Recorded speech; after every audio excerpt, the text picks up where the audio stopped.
ఈ 2 రోజుల ముందు రేంజర్ల రాజేష్ ఎవరు వల్గర్ లాంగ్వేజ్తో ఆర్ఎస్ఎస్ అది ఫాలో అయ్యే వాళ్ళు తిట్టడం నేను చూశాను. ఆయన ఏ పరిస్థితుల్లో తిట్టాడు మళ్ళీ క్లారిఫికేషన్ కూడా ఇందాక ఒక వీడియోతో ఇవ్వడం జరిగింది. నేను అన్నవి కొన్ని కట్ చేశారు, కొన్ని ఉంచారు. ఏది ఉంచారు ఏది కట్ చేశారు అంత వల్గర్ లాంగ్వేజ్లో తిట్టాల్సిన అవసరం ఏంటుంది రాజేష్ గారు? నేను అడుగుతున్నా. మనం ఒక సిద్ధాంతాల మీద పోరాడాలి, ప్రశ్నలు వేయాలి. వాళ్ళు ఏదో అన్యాయం చేశారు, వాళ్ళ వల్ల మా బతుకులు ఇలాగ ఉన్నాయని బాధపడుతూ కూర్చోకూడదు. అలాగని వాళ్ళ మీద వ్యక్తిగతంగా వల్గర్ లాంగ్వేజ్తో విరుచుకుపడకూడదు.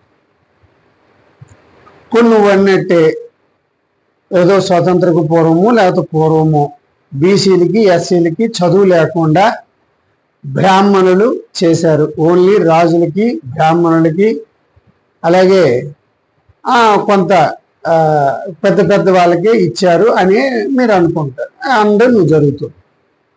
స్వతంత్రం వచ్చిన తర్వాత మనందరం చదువుకున్నాం బీసీ ఎస్సీ ఎస్టీ. ఇప్పుడు ఏం చేస్తున్నాం అయ్యా? ఎవడు ఎస్సీ ఎవరు రెడ్డో చౌదరో వాళ్ళంకట్లే తిరుగుతున్నాం కదా. ఏమి ఈరోజు చదువుకొని ఒక స్థాయికి వచ్చి ఏం నువ్వు ఇండివిజువల్గా నేను గొప్ప, నేను ఒక పార్టీ పెట్టి నేను ముందుకు ఎందుకు రాలేకపోతాను? ఇప్పుడు కూడా వాళ్ళే కారణం అంటే అలాగే ఎక్కడో ఏదో ఒక తెలంగాణలో ఒక మూల కొందరు బీసీ వ్యక్తులు ఎవరినో ఎస్సీలు ఏమో అన్నారు. దానికి ఆర్ఎస్ఎస్కి సంబంధం ఏంటి? అది అప్పటి నుంచి ఇప్పటి వరకు ఆ భావజాలు నేను ఆర్ఎస్ఎస్ చెప్తాంటే ఇంకా మీరు వర్ణ వ్యవస్థ ఫాలో అవ్వండి, దిగుజాతే వాళ్ళని మీ దగ్గరికి రానివ్వకండి, దేవుణ్ణి ముట్టకండి అని చెప్తున్నారు భయ్య. నేను అంటున్నది ఏంటంటే ఎడ్యుకేషన్ ఇంక్రీజ్ అవుతుంది, ప్రజలు మారరు. ఎందుకు మారరు తెలుసా? మనిషి వెధవ.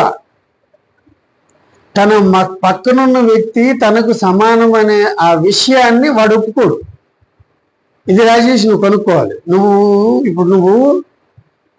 ఏదో నువ్వు పక్కన ఉన్నా కానీ నీ మనసులో కూడా నీతో సమానంగా ఒక వ్యక్తి నీకు ఈక్వల్గా వచ్చేటంటే నువ్వెక్కడో తెలియని బాధ అయితే ఉంటుంది. అటువంటి బాధే ప్రపంచంలో ప్రతి దగ్గర ఉంది. ప్రతి దగ్గర డిస్క్రిమినేషన్ ఉంది. ఏదో ఒకరికి రీజనలో, కలరు, క్యాస్టో, డబ్బో, జెండరో ఏదో రకమైన డిస్క్రిమినేషన్ లేని ప్రదేశం అంటూ ప్రపంచం లేదు రాజేష్. ఎందుకు అంత దారుణంగా తిట్టి మనోభావాలని వదిలే? మనోభావాలు బాధ ఏం మనోభావాలు? అసలు దేవుడు అనే పదం అనేది ఎక్కడి నుంచి వచ్చిందో ఏమొచ్చిందో మనకు తెలియదు. కానీ దేవుడు అనే వ్యక్తి లేరు, అది మనిషి సృష్టించాడు.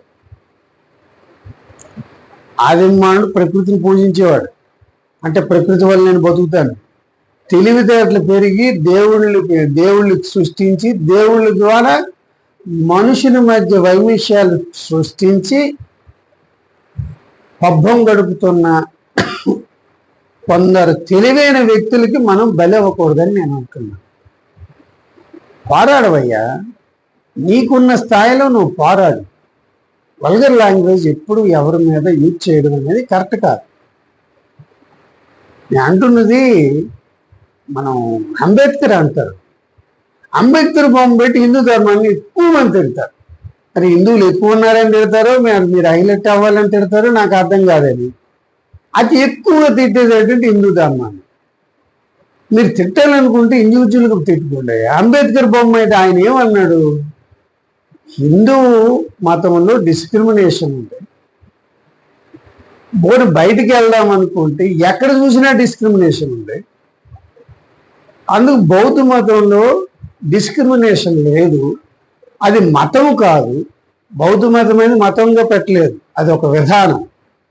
హిందూ ధర్మం అంటారు, అదొక జీవన విధానం అంటారు చూసారా. ఇది కూడా బౌద్ధ మతం కూడా బౌద్ధ విధానం. బౌద్ధ మతం అనేది తప్పు.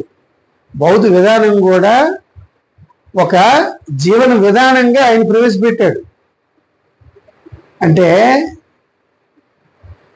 ఈ కష్టాలన్నిటికీ కోరికలే కారణం. ఆ కోరికలు జయించి కోరికల మీద నీ కాన్సన్ట్రేషన్ తగ్గించి నువ్వు బాధలకు దూరంగా ఉండే చెప్పడం జరిగింది. దానికి అష్టాంగ మార్గాలు అండి, 8 మార్గాలు.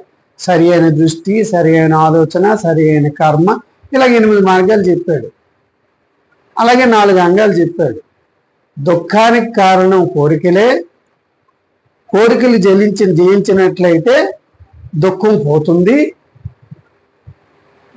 ఆ కోరికలను జయించడానికి అష్టాంగ మార్గాలు ఒకటే మార్గం అని చెప్పడం జరిగింది. అది అంబేద్కర్ గారికి నచ్చి, ఆ మతం కాదు, అది విధానం నచ్చి దాంట్లో వెళ్ళి ఆ విధంగా ముందుకెళ్ళాడు.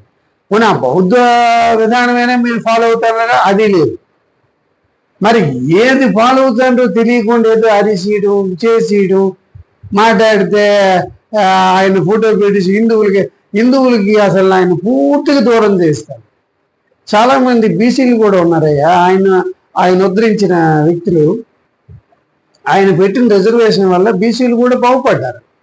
ఒక ఎస్సీ వాళ్ళే కాదు, ఎస్టీలు, బీసీలు బాగుపడ్డారు. వాళ్ళకు కూడా ఆయన దూరం చేస్తారు.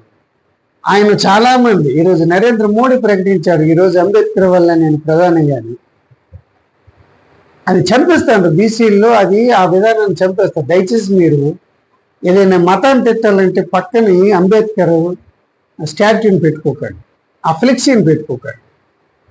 నేను మిమ్మల్ని రిక్వెస్ట్ చేస్తాను, దయచేసి మీరు ఏదైనా అనాలనుకున్నా చేయాలనుకున్నా ఇండివిజువల్గానండి, కానీ అలా అంబేద్కరు ఆయన స్థాయిని దిగజార్చొద్దని ఈ సందర్భంగా మిమ్మల్ని కోరుతున్నాను. Thank you.